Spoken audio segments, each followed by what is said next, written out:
So the exciting news is, well, we have, I think, possibly gotten all the way to like 15 downloads of the first episode. We do That's have amazing. engaged listeners. Yeah. Thank you so much for everyone who downloaded this this episode of Exactly. quite the most arcane niche topic you could probably get as a podcast. It's true. Although I will say I've got some very nice feedback that Mm, that like that it's a good idea, that it's a thing where like we've been awash in this public discourse about polls and whether you can trust them and whether they're high right. quality or poor quality or whatever, where people are Yeah. like, so how do I figure out when I should pay attention to a poll and when I shouldn't, especially Yeah. in this our year of polls? I think it's a good. I Um, mean, I think it's a good. It comes up even in professional life, right? As a quantitative um, researcher, in the sense that well, mhm. people are always suspicious of research, full stop, because they're always like, well, where are you getting your data from? You Yes. know, so you get that a lot, and and people lie. You know, people don't tell the Oh, yes. truth and other kinds of things. Yeah, so it is kind of like when you're in the industry, you have a completely different view of those questions. But if you don't have that industry view, I can completely see how people are just confused as to what to believe and what not to believe, and when they're looking at different polls, you know, not knowing that in a random online poll on some news website is nowhere near, you know, you shouldn't pay attention to it versus something done from a proper pollster, and knowing the ins and outs of just how it's all done accurately. You know, just people really just don't know that. So it is a valid question, I think. So it's great that people Yeah, are and I tuning in. think there's also sort of this, you know, that you can come at it from two types of, you know, prior beliefs, right? Mm, And one is one that I think we experience quite a bit in the marketing universe of um, motivated skepticism, let's say, about right, research. right. Uh, we were just, Adam and I were recording this morning for In the Demo, and we were talking about this piece that Richard Huntington wrote on Work about marketing land not being connected to reality. And part of his Mm, argument was they're not doing enough research. Without getting into it, the data he presented from Work about how much research marketers are doing is they're doing plenty. mm, So I don't really, whatever. It's a whole topic literally for another show. right, But right, right, but one of the things that's fascinating about it is this like just deep skepticism that people who work in ad agencies have for yes, market research. right, And then, you know, yes, marketers also being concerned about like, well, did you really get a good sample? And did you ask enough people? And did you ask the question the right way? And, you know, did you use some yeah, weird analytic approach or whatever? So that's yeah, one prior belief. I think the other prior belief for sort of the layperson thinking about political polls is why would there be bad polling? Like, why would you have bad right. Why polls? would you have bad polling? Yeah, what would go wrong with bad polling? Yeah, no, and just going back one step to the ad agency, you know, skepticism about research. I think that comes. There's just this general, you know, there's a belief that you can't ask customers what they want, Hmm. you know, as well as tied to that, and that they don't know, and there is a sense that some questions, you just won't get responses that are worthwhile when you ask them. I think that's very true in the marketing world, depending on what questions you ask. I think it's true in the polling world as well. And I've been looking at a lot of the stuff that you sent, you know, through recently, and we'll probably get to this, but there's a lot of very general, vague questions that get asked, that people are asked to give their opinion on, that you can get the results and you can interpret them pretty much any way you want, given the vagueness of what was asked in the first place. Hmm. Yeah, and this was sort of the specific question from my friend Laura Miranda Brown, who was like, she occasionally gets you know, YouGov polls or Mm, text-based polls or that sort of thing. I think her partner has an Iowa phone number or something, okay, and so sounds good. they get a lot of political polling. Right. Um, and sometimes she just looks at these questions and is like, I'm not even sure what this question means, much less why Mm, you're asking it, much less why you're asking it like that. completely. And then Yeah. she had a great example from an earlier survey that she'd been fed for a movie called Poseidon. And one of the questions that the phone interviewer had for her on the survey was, what comes to mind when you hear the word Poseidon? And she said, Trident. Right. And the interviewer conducting the survey said, that's not one of the options on my form. And, and so she was like, Right. how do they formulate the question? Do they decide what choices to offer you? Like especially when it's like a battery of statements or something like that. Yeah. Like where do It's these even come from? Which is a it's great question. it is, yeah. And why would you ask an open-ended question with a coded list behind the scenes that you can't actually select one? Exactly. Given, I mean, that doesn't make any sense. I mean, that just doesn't make any sense. Yeah, there's lots of that stuff that goes on. I've just seen hundreds of examples of surveys that go out there into the real world that just should never have gotten off the design floor because they're just awful. And I think that's rampant. And I just think there's no teaching. I mean, no one really knows how to teach you how to write a good survey to ask good questions. You just get that from doing experience and looking at lots of different results. So I think people coming into this thinking, oh, we'll just ask a few questions, can completely get it wrong because they just don't have a source of knowledge of how those questions generate, what kind of data those questions generate. And it's sad that you can't really get that from anywhere. There's not, you just can't. No one starts a podcast about crosstabs. I did. Yeah, I know, right? Yeah, We're here. we're here. You Yeah, that's it. you agreed to do it, Paul. I know, right? Yeah, I'm having regrets now as well. No, I'm just Well, and kidding. I think this is, I was saying this to somebody the other day, of Yeah, in the last couple of election cycles, I listened to 538 Politics podcast. And I think yeah, what I wanted them to do was explain the polls. And the mm, thing that they actually ended up doing was, punditry, mm, with a bit yeah, more data than normal pundits, I guess. Um, and occasionally they would do this little semi segment that they called good use of polling, bad use of polling. And I think what mm, they actually meant about that was sort of um, two things. One is that really a question you should put into polling? mm, The other, I think, was when the media reports on it, are they leveraging the data correctly? Like, are they using the data the way they should, or are right, they doing something else? And I think this also gets into the question of question formation because you do have some polling firms that are engaged in, and we could probably do a whole episode about push polling, but yeah, they're actually trying to use the poll to influence the voter, not learn from the voter. not right, yeah, You have polling that is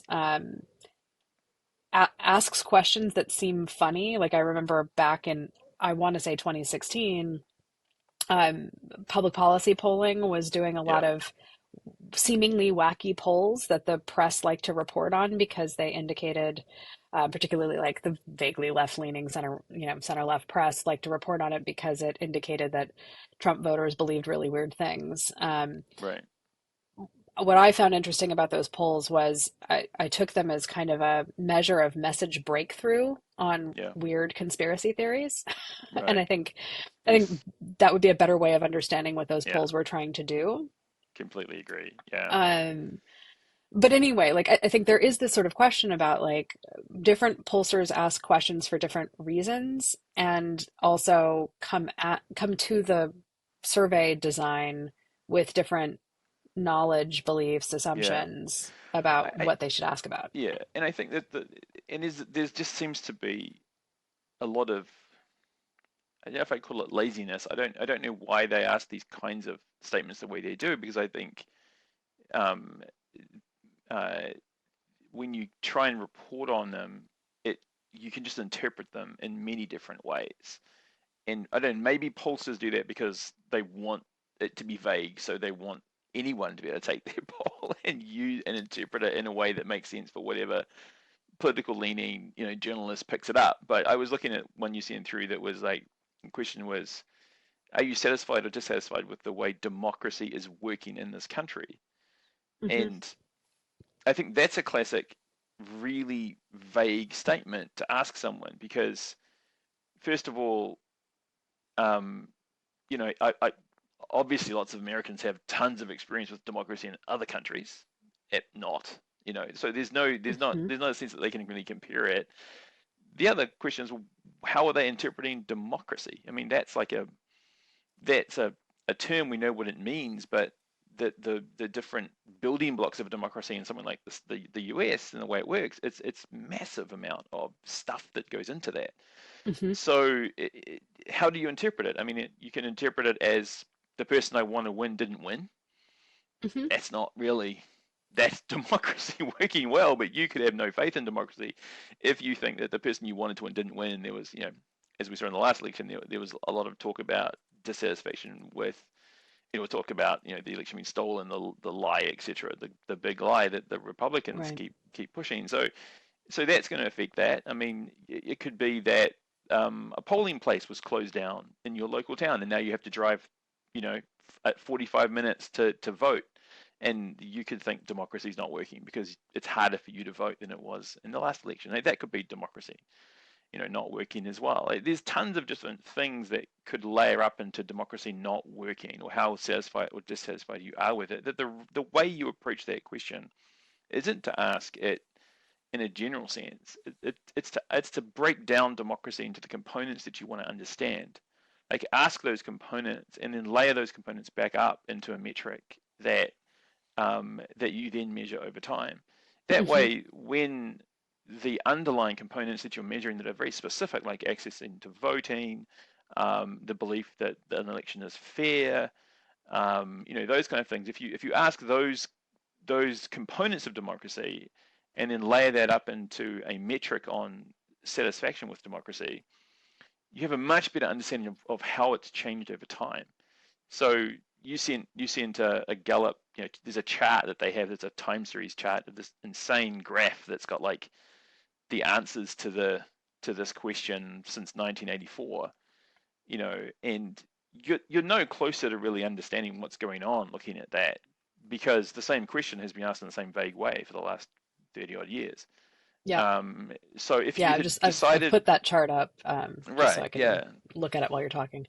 So if you decided to break that down into its components, you would have a far more interesting, you know, story to tell, because you could track things like access to voting and things like satisfaction with the institutions that run the voting system, and whether or not much of that increase or decline is just changed by media that is talking about voting not being fair. All those things factor into it. So it's not a, and you can do it, but anyone can take those results and interpret them in any way, because you Yeah. don't have any underlying knowledge of what that vague statement really means.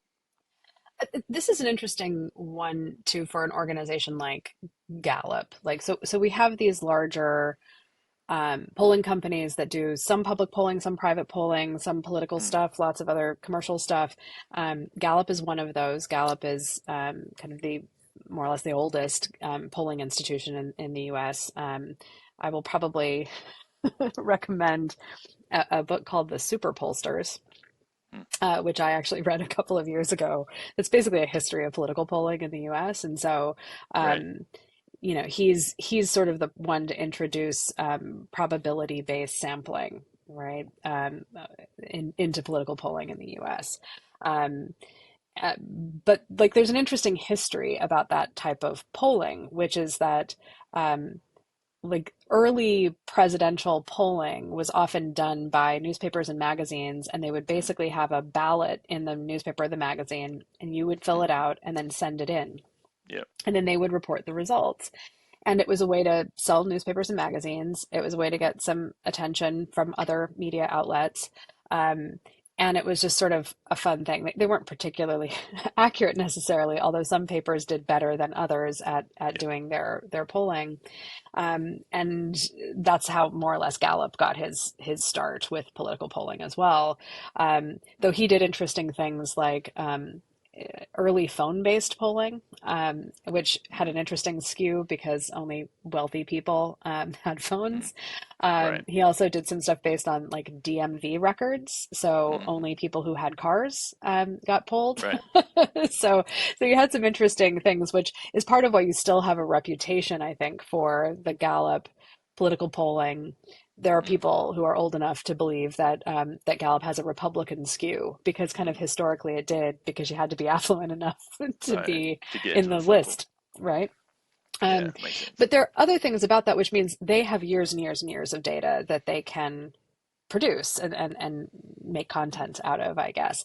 And part of what I think is interesting about this question is they've only asked it, what, 9 times in the history of Gallup polling. Yeah, And I'm right. fascinated about like, well, why would you ask it and then not ask it? Why would you bring it back and Mm. ask it again? Um, and I don't necessarily know the answer to that. Just looking at the years where they asked the question on this chart, it looks like they ask it in 84, which is interesting. Mm. They ask it in 91, in 92, in 93, or they ask it twice in 92. Mm. Interesting. They ask it again in 94, 95, 98, and they don't ask it again until 2021. Mm. Yeah. And so, like, there are some surprising things in here, which is like in 98, Republicans are feeling pretty satisfied, much, more satisfied anyway than Democrats, but they have this steep drop off in the 13 years since they last asked the question. Mm. And so the other thing about this is like, meanwhile, like, yes, it's trending downward since 94 for both Democrats and independents, but like not as much. Um, Yeah. and that's interesting because I just want to like check my math on this, but like if it's totally about who wins, well, in 2000 and 2004, George W. Bush won. And then in 2016, Donald Trump won. Mm. And so what's the matter? Like part of me is like it clearly cannot Yeah. solely be about election winning because they've won as many elections. In fact, they've won more elections. Well, no, they won the same number of elections as Democrats have won. Democrats and independents are flat-ish on their satisfaction Yeah. level. And it's kind of 50-50 for them. Yeah. Yeah. But Republicans are much more dissatisfied. And It, so again, without yeah. knowing why, without asking what about democracy are you satisfied or dissatisfied with? What do you even think democracy is? Yeah. It's pretty hard to draw any conclusions about this at It's hard to all. draw any conclusion. Even I mean, you can draw a line between 1998 and 2001, but that line doesn't really mean anything in the context of this graph that they have because Yeah, there's no information in between. I mean, the number for Republicans could have actually been up in the 60 range for most of that time, and it could have just yeah, dropped after Trump lost the last election, and hmm the narrative was around that election was stolen, and then Republicans' belief in democracy plummets because they believe that that lie. So yeah. This line could it's be any shape. It it could could be be like a any straight shit. line It could be across and yeah, then a no, drop. exactly. It This is could, why you can't do time. You don't do time series. Your time series information you have to collect at an equal interval to really yes, understand it. If you have huge gaps in time series information, it's you're better off putting some kind of other graphic between 1989 and 21 than three yeah, lines. Like a gap would be useful because you right, have no information. You don't know that line. Those lines don't predict the information between the years that you don't have it yeah. in any way, shape, or form. So it's a kind of a very misleading graphic as well. Yeah, and if you just looked at the more frequent period where they're asking it in the 90s, like, I might be able to speculate about, to your point, like, is it about winning? Because, well, Yeah, Republicans are feeling pretty good, but then Herbert Walker Bush loses. And so then they're yeah, not that happy and they don't like Bill Clinton very much. But then like Bill Clinton gets in trouble and in yeah, and it's and 1998 it's it's looking like, oh, it's we working. had we had the Republican Yeah, Revolution in Congress. It looks like yeah, we might win the next presidential. We're feeling more optimistic. Or maybe yeah. they just feel like he was held to account because he went through an impeachment process. And so that Mm, feels like democracy is working to them. Um, Democrats aren't feeling so great about it until, he wins. yeah, But right. weirdly, like they're at their peak of optimism basically the year that like the Republicans take over Congress. So it's very hard for me to look at this and go, I don't know, like, Yeah, like, because there's just lots of components of it. I mean, it's insane. The political component of it needs to be separated out from the components of mhm. democracy that measure, how well you think can you exercise your right to vote. How much you think that is informed by, good information. I mean, there's all sorts of components of democracy you could you could break down and make sense of this more. But I think it also tells you that, if you look at the data, the period of time where we actually have some kind of like data with 91, 94, 98. I mean, these lines are jumping around all over the place. So Hmm. I would imagine if you were doing this every year from 1998 through, you would have a similar up and down kind Yeah. of, satisfaction with democracy based on whatever's happening in the political climate. I think though, just to go back a little bit of a step is this question of, well, what does democracy mean? Mm, Because, I know that in the wake of the 2016 election, some political scientists, including Yasha Monk, were making the rounds talking about how younger voters were less enthusiastic about democracy in general and would be fine with a military takeover of right. the government and things like that. But there are also interesting polls where you ask people things like, do you want a socialist form of government? And they'll say no. But then if you look at other polls that ask them about specific policy choices, the things that people like more or less add up to democratic socialism. Right. And Yeah. so, like, is this just a problem of when you say democracy and I say democracy, we are picturing different Yeah. parts of the process. Very much And so. Yeah. and then I think we have the problem in the US of we've had a kind of long-standing, slightly pedantic debate about is it a democracy or is it a republic? Is there a meaningful distinction between the two Right. things? Yeah. How do we understand what that is? But I think there's also the sort of trappings of democracy. What is it that looks like democracy to you? Is it just having Mm, elections, or is it all of these sort of democratic institutions with checks and mm, balances? Is it representation of different mm. types of people and voices? What do we mean when we say that? Yes. And I think Yeah. it sometimes strikes people as like, oh, why would we even need to define that term? We all know what democracy is, but maybe we don't. Yeah. I just don't. I just think different people have different interpretations of it. Very different interpretations of it. What's relevant to them is going to be just could be very personal as to how they're in terms of how they engage with democracy. Because I think people engage with it in very different ways, all the way from people who start podcasts on political polling, down to someone who votes once every 20 years. It's democracy is going to have different definitions of those groups. Yeah, I think there's also interesting things then if we ask a question that is arguably vague, and I Yeah. think we're arguing that that question, are you satisfied or dissatisfied with the way democracy is working in this country? Mm, That there's a lot of stuff happening underneath the surface of that question for the person responding to it. mm, But then there are interesting ways that they present the data as well, which is, to kind of do it kind of all up, then do it by party, do it mm, by, party affiliation or party ID, and then doing it on this time series, and then starting to like break out things like educational attainment, mm, which is a very popular data cut in political polling because there's sort of a whole narrative around basically educational attainment as a proxy for class in the US, yeah. and that this is affecting people's attitudes Yeah. about politics and voting and everything else. Um, and so that chart also is interesting because it shows a shift of people being fairly equally but not very satisfied, equally but not very satisfied with the way democracy is working in this country in 2021. But in 2023, you see this stratification where Mm, people with a postgraduate degree are quite a bit more than college graduates only, who are about the same as some college, but they're way ahead of, or not way ahead, but they're significantly ahead of high school graduate or less. And yeah. so everyone was sort of in this 33 to 40 range in 2021, but now high school graduates, 1 in 5 are saying that they're satisfied. And, 2 in 5 postgraduates are saying that they're satisfied. Yeah. That's interesting.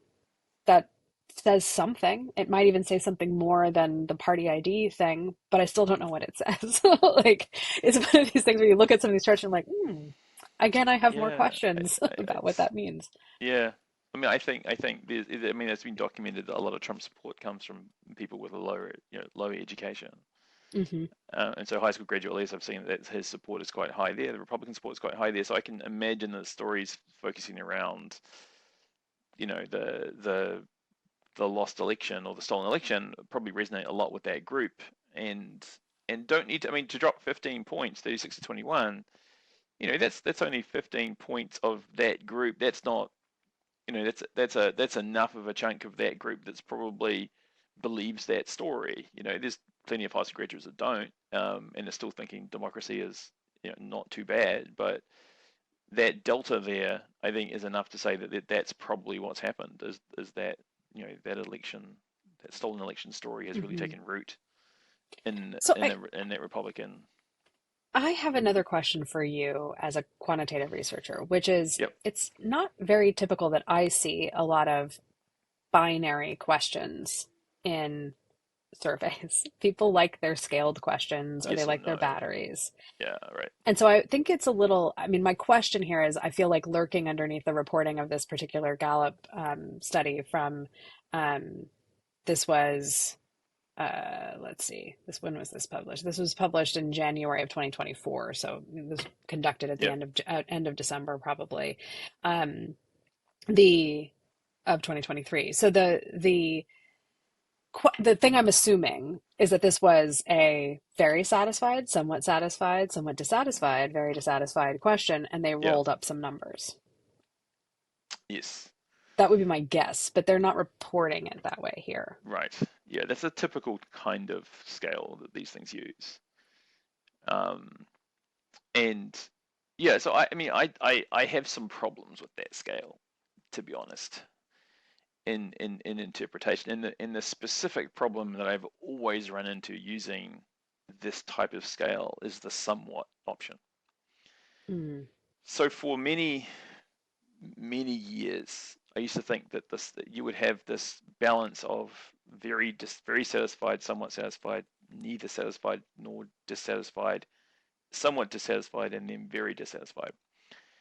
And for a lot of and years, I then a used to don't think that, know, just for and good then maybe measure. you don't know, yeah, exactly. And for a Yeah. lot of years, I used to think that, well, that makes sense because somewhat, you see the scale, and if you're somewhat satisfied with something, you hit somewhat satisfied, and that means that you're satisfied. And we typically roll up somewhat satisfied and very satisfied and say, oh, this is the amount of people who are actually satisfied with the thing that we're asking about.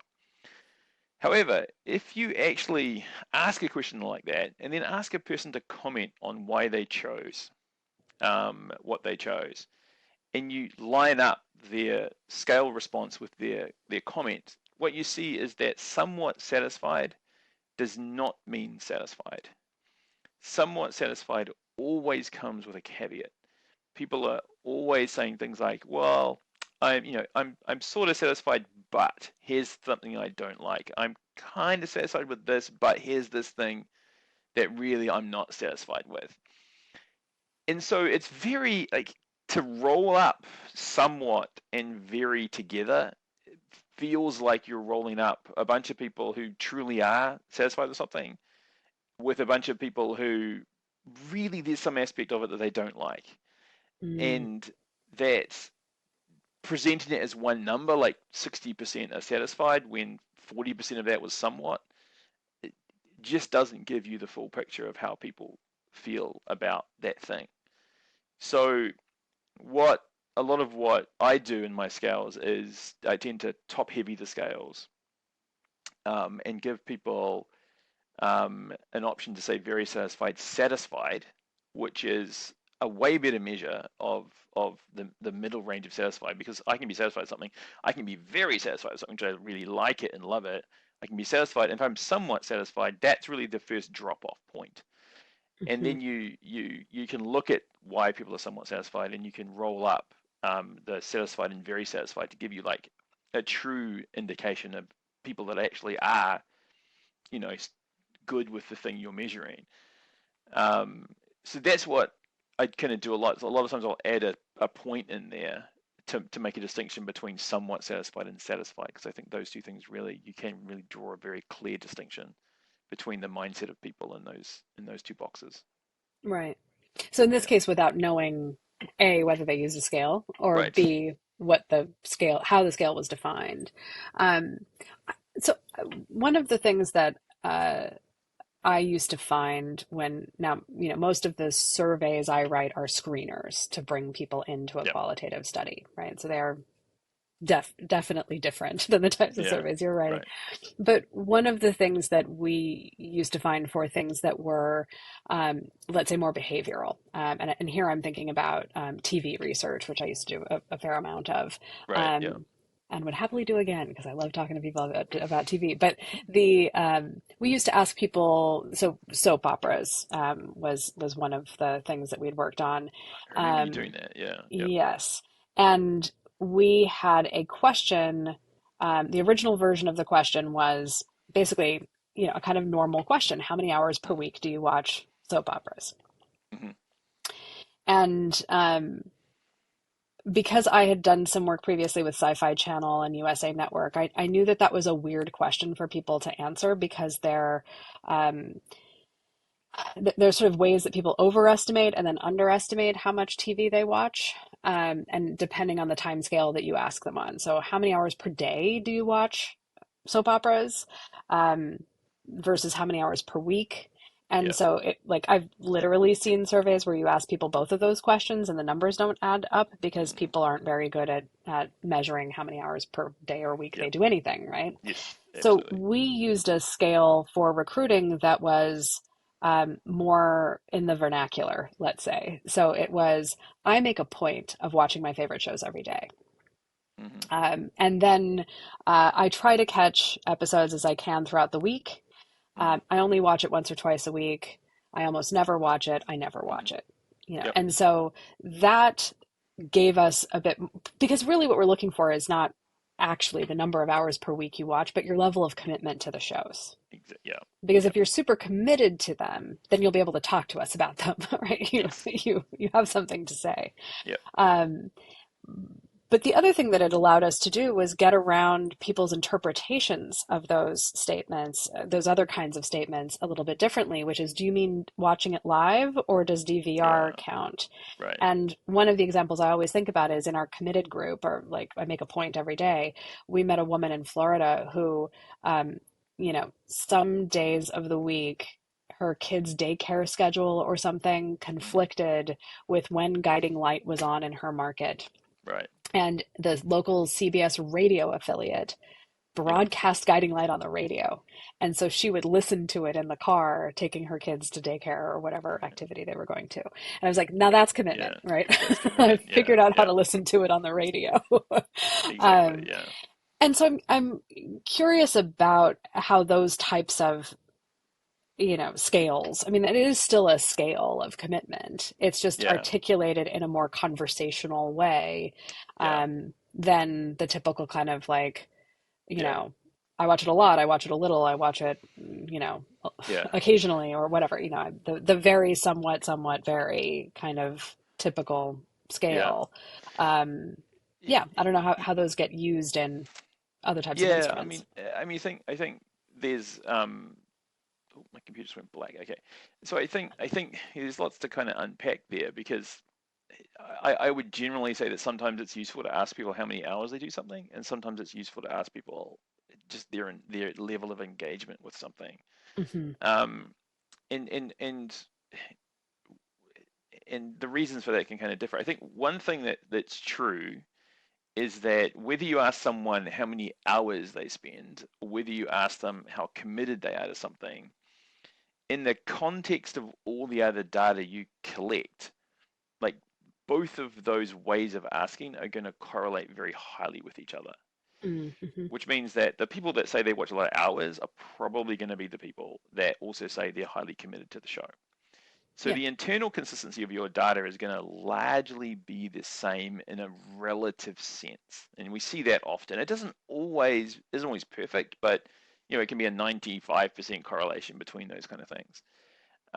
If you ask people the number of hours they watch something, and then you try and turn that into the actual number of hours someone is sitting down in front of a TV set watching this thing, and does that correspond to the actual number of hours the show is on air and broadcast to the population, it never really works out because you always have overclaiming in surveys for this kind of thing. People always tend to think they are doing something more often than they actually are when you ask them a question about how often they do something.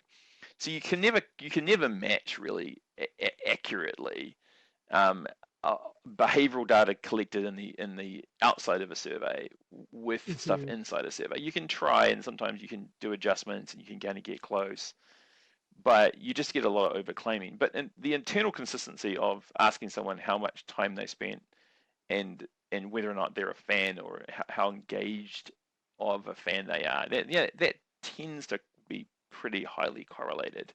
Hmm. Um, but it depends what you're using it for. I mean, you can if you're using time spent doing something because you want to model something and you want some more kind of fidelity in high usage and low usage, you'll get that from asking hours because you'll get a range and you'll get a lot of Hmm. numbers. Whether compared to asking a scale where you might have 5 points on it, it's a bit harder to model against 5 points versus 100 hours all the way to 0 to 100 hours, for instance, Right. something like that. And part of the reason I wanted to talk about that as a part of this is that the scaled question is used for a lot of different things, right? It Mm, can be used for behavior and engagement metrics. It can be yeah. used for intensity of opinion. It Yes. can be Yeah. used for, in a lot of different contexts. Mm, And so I think that is one of the challenges of using it is like, I mean, I think my favorite line from you is still people don't have a linear relationship with their opinions, but a oh yeah. lot of political polling uses those scaled questions not to estimate how frequently they Yeah. vote, though that is a use of that type of question, that question structure. Mm, But even the, like we talked about this last time, the how closely are you following news about Trump's legal troubles, for yeah. example, and like very somewhat vary is the scale, but the answer might be like something in qualitative we would be able to ask about, like, where are you, what do you know about it, where are you getting your Yeah. information about it, how, like, is Right. this something I have a Google alert for it Mm, versus like I happen to notice that people talk about it on the news. right. I'm aware that it's happening, but I couldn't tell you anything about it. Yes. um, and I think with these questions of like how satisfied or dissatisfied are you with something, in a way I wish that it was just a binary question: are you satisfied or dissatisfied, and then ask some follow-up questions And that's some about follow-up that. questions, right? Exactly. Yeah. Yeah. I think that's a good that can be a really good way to go. And it's not done a lot in quantitative research because it just makes a longer questionnaire. Hmm. And it's a less of a um yeah, it just makes everything a bit more convoluted in terms of like gathering the information. Mm. And also ch- you can't you can't change direction in a quantitative questionnaire as much as you can in a qualitative interview. So if you ask someone a question that's very binary, like are you satisfied, dissatisfied, in a qualitative setting, you can start talking to them and you can realize, oh, you know what, they're pretty satisfied. And there's maybe one small thing that got them dissatisfied, but overall they're pretty satisfied. We're in the quantitative, as soon as you go down the dissatisfied route, you're like there and you're like, oh, why are you dissatisfied? What's wrong?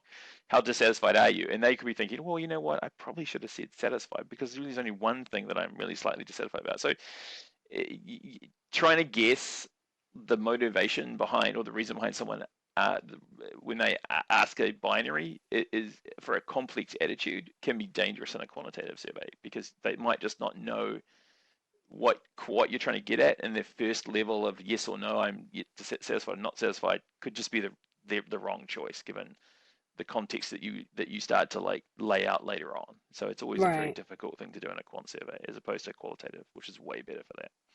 Yes. It also calls into question things like forget about the scale, but the formulation of the question, how much information you pack into the question. So Yeah. like if the question formulation as it is in the Gallup one is simply are you satisfied or dissatisfied?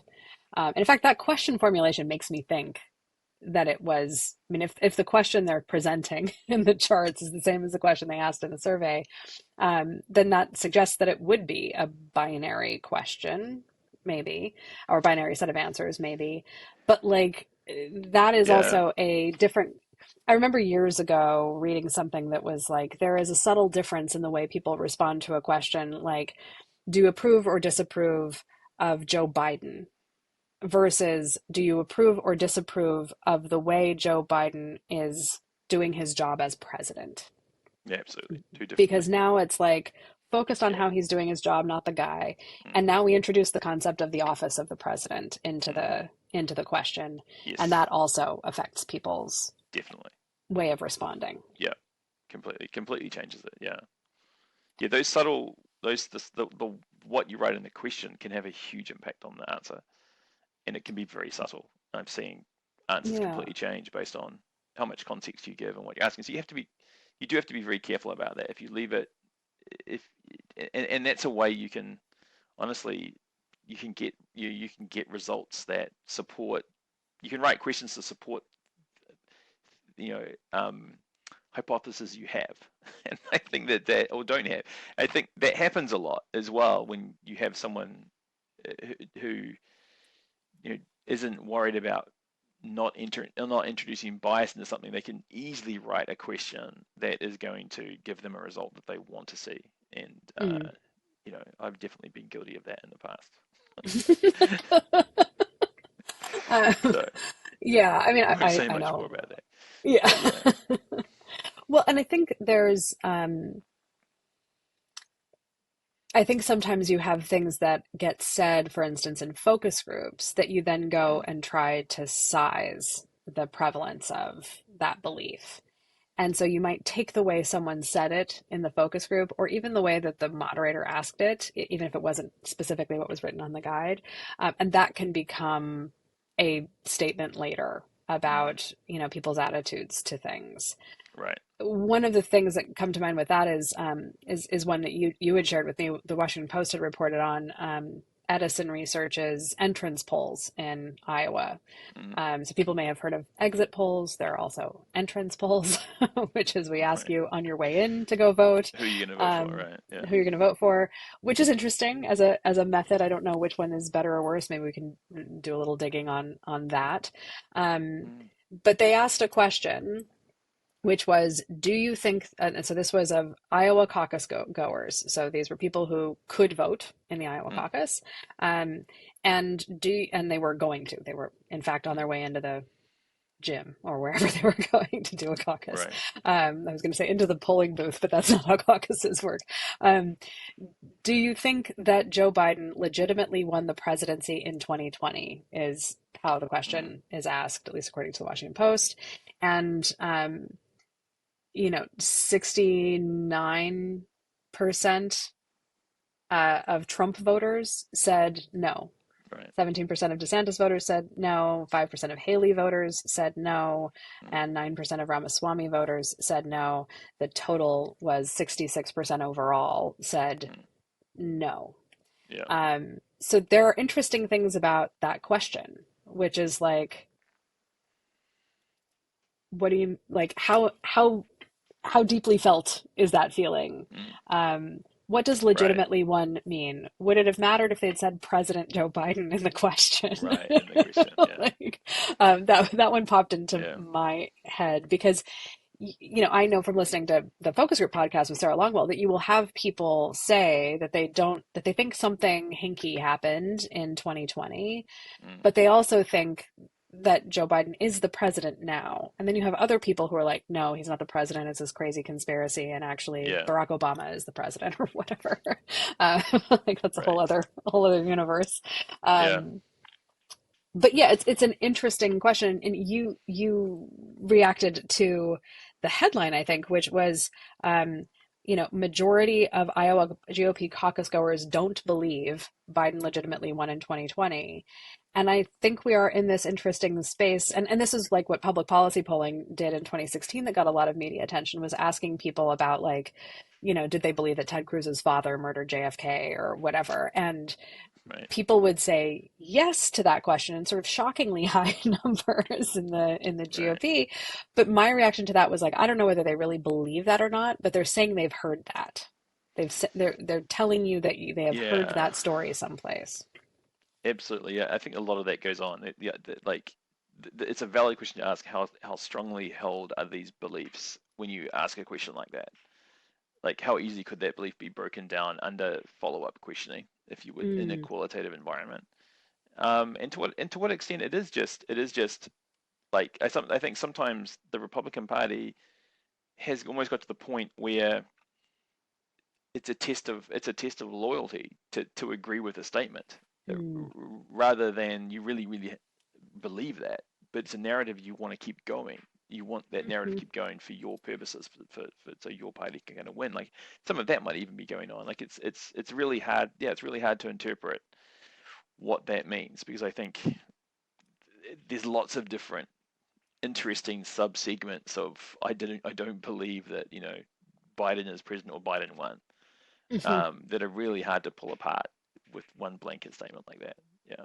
Going back to the question Yeah. of whether an entrance poll and exit poll Mm, is interesting, because like one of the things you're always looking out for when you do um, this kind of research is bias can very easily creep into the sequence of questions that you have, mm, and um, and as people are always looking to justify a belief.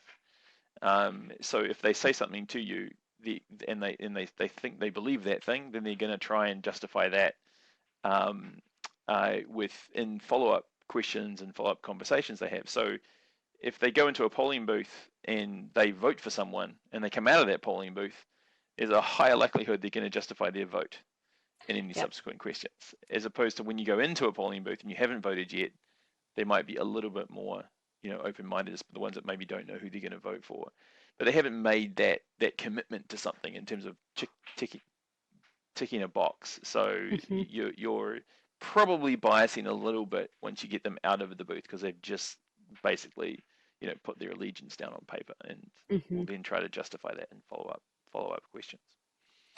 I think one of the other things there is also the distinction between partisan and nonpartisan pollsters, and then also the difference between public polling and internal polls, where some of these questions are not exactly about how many people really, agree with something or really believe something, but how receptive to a message are they? Yes. Yeah. Yeah.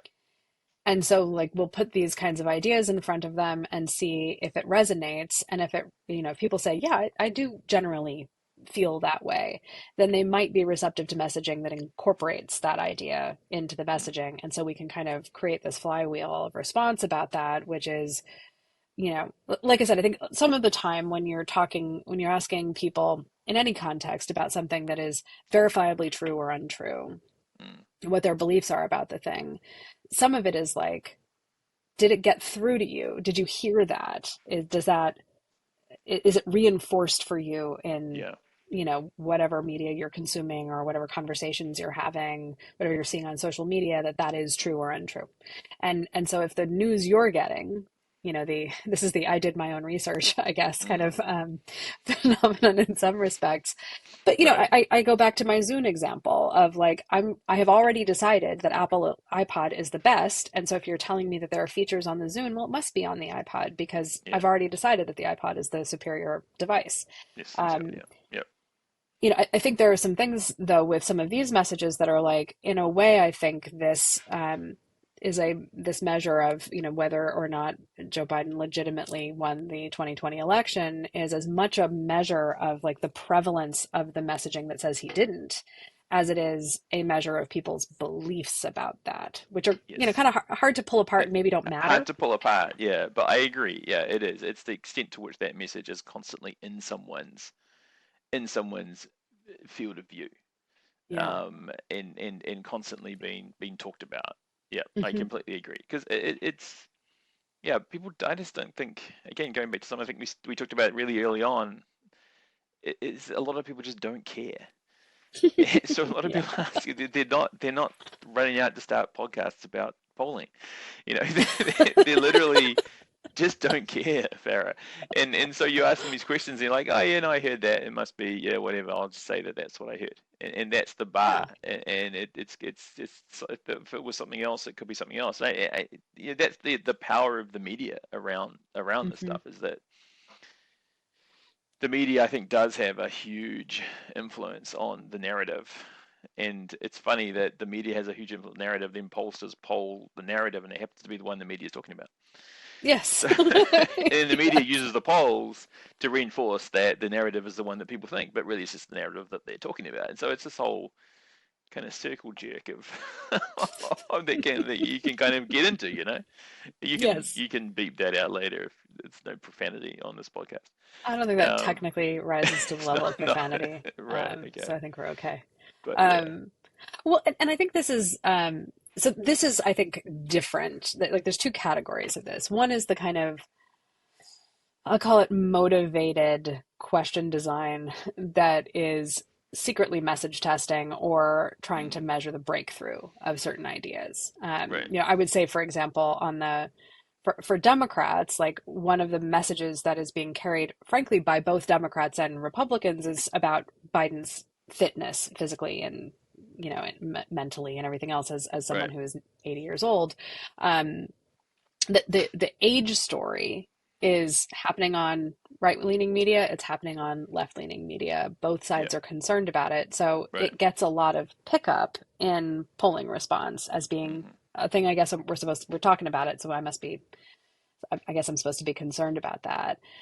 The other one that feels a little bit more, and we'll talk on another another edition of this, I think, about right, expressive responding as an idea, yeah, that feels a little bit like expressive responding to me um, is like the immigration question is something that, like, if you're very concerned about illegal immigration, what's happening at the mm, border, so on, you tend to be a Republican. Um, yes, but I think, getting into any kind of qualitative question with Democratic voters, I would imagine that they are also sort of concerned about immigration because it's in the news all the time. right, But there is something encoded about that question that maybe is like, if I say I'm worried about it, that I sound racist. Or mm, if I say I'm concerned about it, that I'm giving in to the Republican narrative. Like, there's right, definitely some, like, which team are you on stuff, I think, that might yeah, be correlated with that question.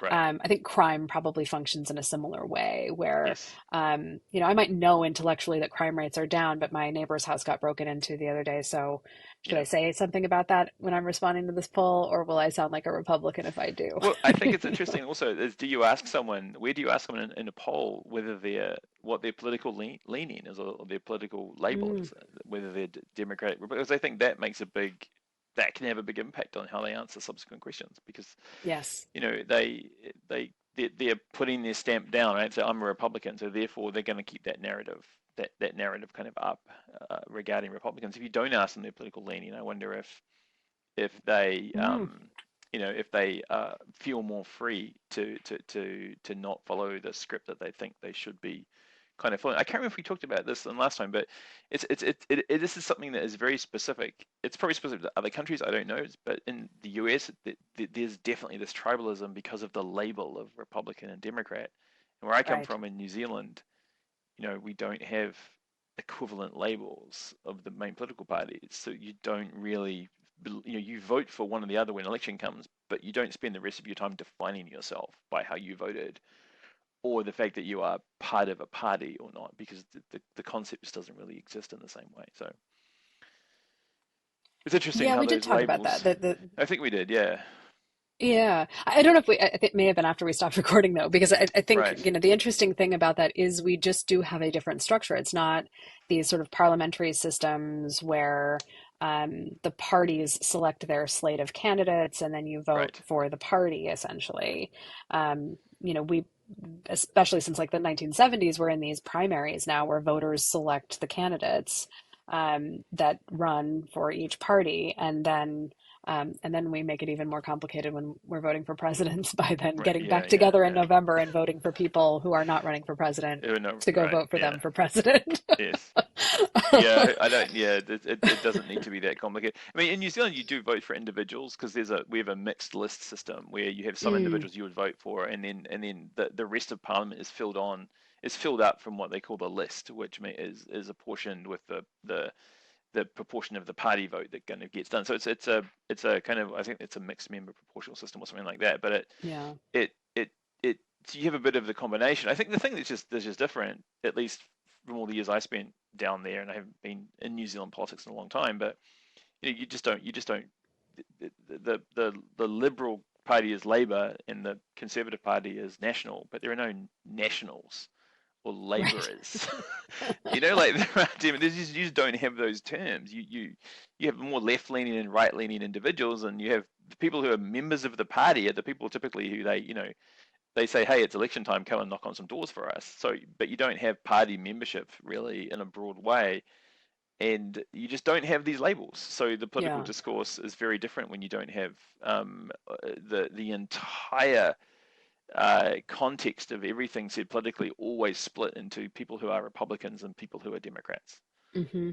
I mean, Um, to some degree, yeah. this is an innovation of American politics since like the late 1960s, I want to say, which is that Yep. there was sort of a move amongst electoral political scientists to say that the two dominant parties in American politics were not distinct enough from one another and that they Mm, should be more unalike. right. Um, Yeah. and so there was, a sort of move to do that. And I can scare up that paper, and if not the paper, then my memory is very strange. I said to my husband the other day that I've got the I've got a mind like a lint trap. So I just gather all kinds of crap in here. You just gather all the Um, fluff. I do. I gathered some fluff. And the one piece of Right. fluff that I gathered is I believe it was an episode of the Ezra Klein show where he was interviewing the political scientist Liliana Mason, and she Mm, was talking about this move to stratify mm. and make It's the interesting. parties more distinct from one another. Right. There used to be more mixed ticket voting. I vote for a Democrat for president and I vote for Republicans in my local city council race. There used to be more of a kind of true sense that there wasn't major distinctions between the two parties. Right.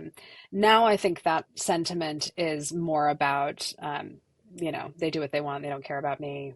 They don't do anything. Like the way that they're the same is that they're all corrupt and I don't trust them or what have Right. you.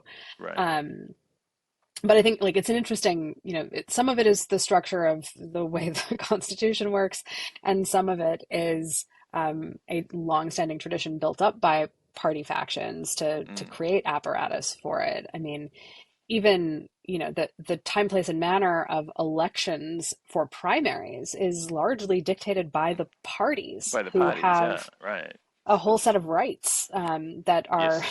distinct from like the Yes. states that then have to pay to hold the elections. Yep. Um, and so like it is a very different system. And I think that sort of it works out to be a priming question then, doesn't it? To ask people what their party affiliation or party It does. I mean, tendency I think is. it would be a really interesting. That would be It'd be a interesting fun experiment. qualitative group is that you can come and talk about politics. You can't tell anyone like if you're a Democrat or Republican. You can't, Yeah. and like, well, how would people align if they couldn't put people into boxes as to what way they were? And they might guess it, I guess, but it's just if you take those labels away, I think you would just have a very different kind of discourse. I have Um, long been interested in what if we recruited, like how would you even go about recruiting groups of people, and maybe you wouldn't do it in groups, maybe that's the answer, but like getting people to talk to you about politics without telling them you're going to be talking about yeah, politics. politics. Yeah, Um, yeah, interesting. because like one of the things that has happened over the last several years, and Ann Seltzer was talking about this in an interview recently that I heard, was you can't put Trump supporters together with non-Trump supporters in focus groups Right, anymore because it right. gets confrontational and It gets uncomfortable. to, yeah, Um, so you can't have essentially like you can't just put Republicans in a group together. You have to figure out whether they're Trump loving Republicans or some other group of Republicans, because otherwise it becomes what we used yes, to call a conflict group, um, yes, as opposed to an right. affinity group. And so Hmm. that's interesting. Like we have to make sure it's a safe space for everybody to say what they Right, need to say. yeah, And I wonder if there's anything similar like that on the Democratic side. I don't know. I should ask some Democratic pollsters about that. yeah. But on that topic of like how do you decide even who to include in a study like that. We did get a great question from my friend Jeff Ambinder on Threads about oversampling. All right. And Yep. what is it? Why does one do it? And why do commentators seem to think that it skews the sample or otherwise corrupts the data? Yeah. So I think oversampling in the way I understand it, I don't know if that term has been used in a different way in other places, but oversampling is actually a way to reduce potential bias in a poll. So what you would do is say you wanted an equal number of people over the age of 45 and under the age of 45, but you know that people who are older tend to respond more readily to polls, so their response, what they call the response rate, is higher. But people who are younger than 45 tend to not respond as well. And so if you just send out a poll to an equal number of over 45 and under 45 people, you would expect to get back more over 45 people than under 45 people because the response rate for over 45 people is higher. And Mm, so then if you did that just in that way, your data would be biased towards the views of people who are over 45. To hmm combat that, a lot of the time what you'll do is oversample. So you know that the response rate for under 45s is lower, so you might oversample them, say, by 50% to bring the response rate up to the response rate of over 45s. And then when you mm, get the data back after oversampling, the final data set you have has equal representation of both groups. mm, So that's typically how oversampling is used. It's used as a way to combat the response bias that you get from different demographics that you try and sample. Um, I have never. It'd be interesting to see someone say. I haven't seen someone say it's oversampling somehow biases things in the wrong way. It could definitely bias it if you weren't keeping track of the incidence rates. hmm Um, you, there's potential other biases that can creep in because you're coarse graining a little bit in terms of, like, over 45 or under 45, or males females, when you do oversampling, and your oversample might bring in people who have a slightly different political view, and you're increasing that component of the sample unwittingly, kind of.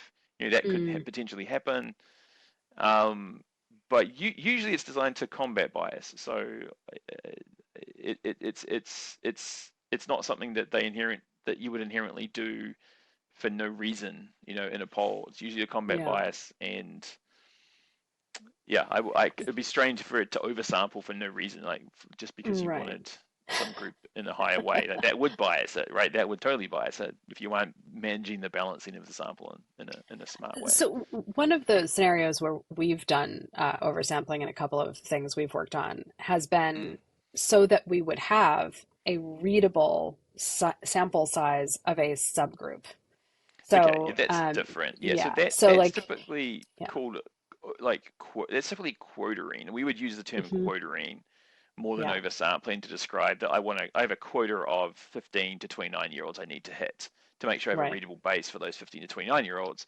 And then you would use that base to read the group, like the 15 to 29-year-old group, but you wouldn't then combine that, say, with the rest of the age groups no, and you'd and use your come up. weights, Yeah, yeah, you'd have a weighting system or some other way. You'd have a random sample and then a quota sample. Like mm-hmm. quotering is something that you typically do to get to a readable base for something. That's not typically called oversampling in quantitative research, hmm but some people might say yeah. that. So I can see how there might be some confusion there. Yeah, I mean, when we've asked for it, we've said we want to quota these groups, but I know that I have had clients then describe the approach as As oversampling a oversampling, particular right? group. Yeah, right. So Yeah, this could just be like um, a thing where people who are not quantitative researchers are misconstruing a quota for an right, oversample.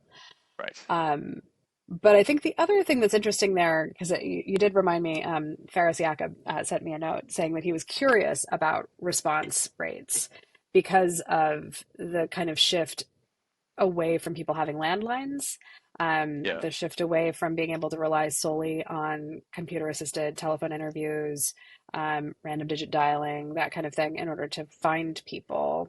And so, Pew Research has written about the mixed method approach, and you're Mm, seeing it in a lot of the public polling as well, where it's a mix yeah. of phone interviews from the voter file plus um, usually like they send a text on a mobile device to a Yeah. voter, and then the Yeah. voter takes the survey online instead of doing it by phone because people don't like talking on the phone anymore.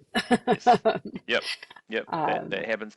I think it's all viable ways to do it. I think the response rates have been dropping just decade after in decade after general, decade yeah. in research because of over researching the population Hmm. and everything and it's very hard to people there's not one place you can get people anymore. So there are a lot of complex things I think pollsters do. I think did read something that the Pew group was doing with regards to mixed sampling methods and phone and online, etc. And I think they do a really great job of trying to figure out where response, unresponse, non-response bias can creep in and how to account for it. And some of the techniques that are used are really sophisticated Hmm. in that I'm not really an expert in. But there you do have to do a lot. Yeah, you have to be really careful when doing political polling about response bias because it's the biggest thing that um, like under responsiveness, response bias, all kind of under an umbrella of getting that response back to your survey in a way that is reflective of a true random sample. Because that's what Yeah. we're all trying to achieve. If everyone was just in a big swimming pool and we just had a grappling hook that pulled people out randomly. That's essentially what we're trying to do, right, in a sample. And because statistics only, a lot of the statistics that you do in terms of its applicability to measuring what's happening in a population only work when the sample is truly random. And if you don't get that Hmm. part right, it can be pretty disastrous. So I think this is the underlying question then about this, which is that if we're going from sort of traditional sampling methods that are random sampling of representative populations. So these are registered voters or they're adults over 18 or however you want to Yeah, define the subset in the context of political polling. So eligible voters, registered voters, likely voters are kind of the typical tiers. They're not the same yeah, people.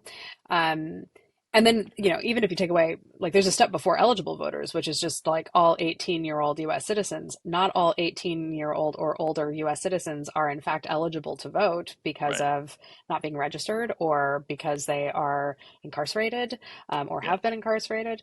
So there's a variety of those kinds of things going on. But the question I think has been around for a while of, do we get better quality results from the phone-based surveys or the online surveys? And that also is an interesting kind of component of it. Like, you can get to representativeness, you can even get to randomness. I mean, Pew has yeah, their own kind of probability panel and that kind of thing that they've been building, yeah, um, which is why I think their work is high quality. They've invested in the infrastructure to do yeah. high quality work. They're Um, great. Yeah, if you want to you figure know, out like how it's done, you go to Pew and look at some of their method stuff. It's really great. Yeah, exactly. But that question of, do we get better responses on the phone versus on the internet, is also a question that I know that, like, Nate Silver and Nate Cohn and whatever have had opinions about over the last couple of election cycles as we move more to online methods. yeah. That is a tough one. I used to do a lot of phone interviewing, and um, then transitioned to online, and you did get radically different results, um, in strange kind of ways.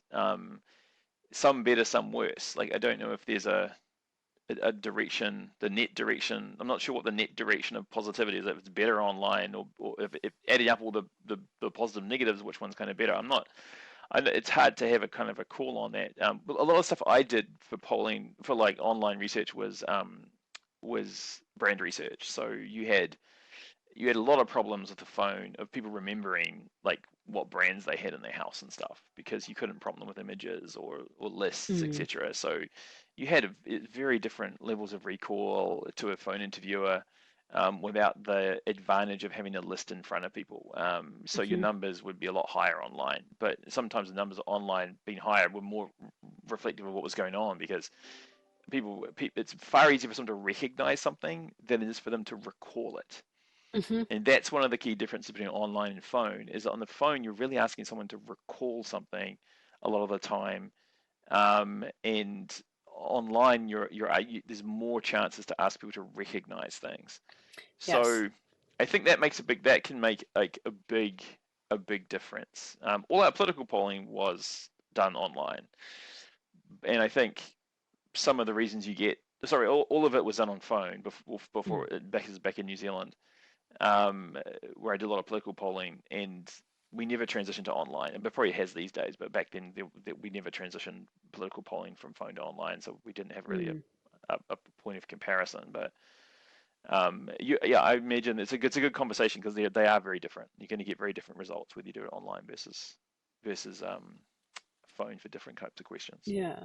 I think one of the Yeah, things about that, and you bring up a good point, is the recognition versus recall component of this. I was looking at I think it was the Washington Post Monmouth poll for New Hampshire prior to the primary that just passed. yeah, Um, and there was a question in there about whether any of the campaigns had contacted you personally. And something hmm like 79% of New Hampshire voters in the GOP caucus, likely voters for the GOP primary there, sorry, not yeah. the caucus, a primary, they said that they had been contacted by no campaigns. Mm, And so that either says to me somehow campaigning was not taking place in New Hampshire prior to this primary, which is possible. mm, Like things are weird out there. mm, But the other possibility is they don't remember it.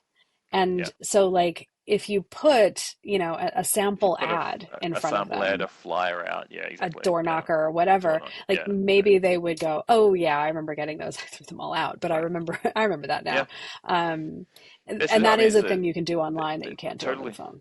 totally. Yeah, I mean, I remember we used to do a lot of work for the company SC Johnson down in New Zealand, and they had Hmm. a tracker that we did where we were doing door to door interviewing at that point. This is many years ago, and the CEO of the New Zealand, well, he could have been the CMO, I can't remember now, it's been a few years, but he was always concerned that when people said, "Oh, what SC Johnson products do you, or what cleaning products do you have under your sink?"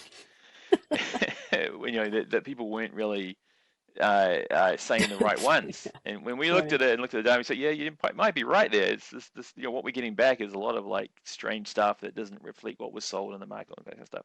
Right. So we did this thing where we had our interviewers ask people after they ask the question, "What cleaning products do you have under your sink?" They say, "Oh, can we come in and just check whether what you told us is correct?" And so they literally went inside and they opened up the sink, and we had them mark down the products they had, and sure enough, there was a Big difference. 65% discrepancy between what people recalled they had and what was actually there. Yeah. I mean, And I so just went through this exercise in my own yeah, home where I was like, right. God, why do I have so much of this hand soap? Right, exactly. And this is why surveys are not, they don't reflect the truth of what we have or do or will do a lot of the time. They reflect the way we think about what we have or will do, which I think Hmm. is important to understand. A lot of surveys don't necessarily reflect reality, they reflect our interpretation of our own reality as we respond to questions, and that can be very different to the actual reality we live. And you can't get past that in surveys unless you literally start going through people's trash Right. a lot of the ways. But the answers can be interesting, because how we interpret our reality, I think, is how we also interface with the world. If we Yes. think we don't have these products under our sink, then we're going to buy them and end up with too much soap, like you do, right? So it's Yes. Crosstabs is hosted by me, Farah Bostic, with Paul Soldera. Production by The Difference Engine and edited by me. Music from Audio Jungle by S Audio. Find us at crosstabspodcast.com, where you can subscribe to our weekly newsletter and find out immediately when new episodes drop. Tell your friends about the show, subscribe on your favorite podcast service, drop us a note if you have any questions about poll design or sampling or weighting or anything else, and we'll see you next time.